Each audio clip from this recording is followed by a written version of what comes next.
चला तयार आहात? तयार आहात? ठीक आहे. मग आता विचारतो मी, जर आपल्या मुंबई महानगरपालिकेच्या बीएमसी एस्टेट प्रॉपर्टीवर गिरणी कामगार, पोलीस कर्मचारी, शासकीय कर्मचारी, महानगरपालिकेच्या कर्मचाऱ्यांसाठी तुम्हाला परवडणारी घरं बांधायची असतील तर तुम्ही कोणाला मतदान करणार? जर आपल्या मुंबईमध्ये जसं उद्धव साहेबांनी 500 स्क्वेअर फुटापर्यंत प्रॉपर्टी टॅक्स माफ केला, 700 स्क्वेअर फुटापर्यंत माफ करून घ्यायचं असेल तर तुम्ही कोणाला मतदान करणार? आपल्या मुंबई महानगरपालिकेच्या माध्यमातून 100 युनिट पर्यंत वीज मोफत पाहिजे असेल तर तुम्ही कोणाला मतदान करणार? आपल्या बीएसटीच्या बस ह्या 10,000 पर्यंत न्यायच्या असतील तर तुम्ही कोणाला मतदान करणार? मोफत बस महिलांसाठी सुरू करायची असेल तर तुम्ही कोणाला मतदान करणार? बसचं भाडं रद्द करायचं असेल तर तुम्ही कोणाला मतदान करणार? भाडेवाढ रद्द करायची असेल तर कोणाला मतदान करणार? महामानव डॉक्टर बाबासाहेब आंबेडकरांच्या नावाने जर तुम्हाला सर्वात मोठी लायब्ररी बांधायची असेल तर तुम्ही कोणाला मतदान करणार? लहान मुलांसाठी पाळणा घरं बांधायची असतील तर कोणाला मतदान करणार? मुंबईत चांगले रस्ते पाहिजे असतील तर कोणाला मतदान करणार? मुंबईत शुद्ध पाणीसाठी डिसॅलिनेशनचा प्लांट बनवायचा असेल तर कोणाला मतदान करणार?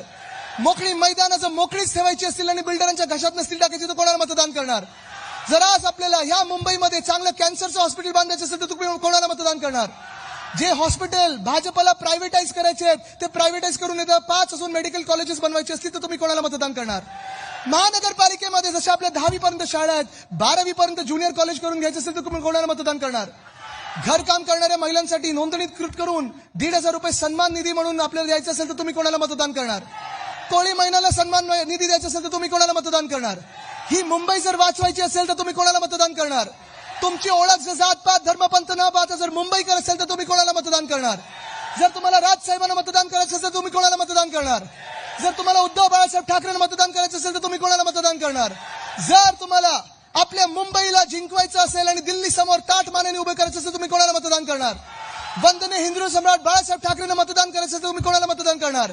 पवार साहेबांना मतदान करायचं असेल तर तुम्ही कोणाला मतदान करणार? तुमच्या आमच्या मुंबईसाठी तुम्हाला मतदान करायचं असेल तर कोणाला मतदान करणार?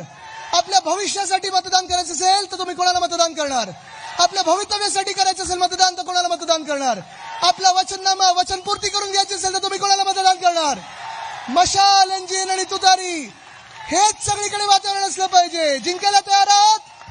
लढायला तयार आहात? जिंकायला तयार आहात? चला मग लढूया आणि जिंकूया. धन्यवाद.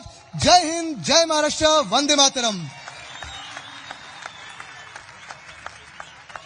आदित्यजींचं घणाघाती भाषण आणि त्याचबरोबर अमितजी ठाकरे यांचं व्यासपीठावर आगमन.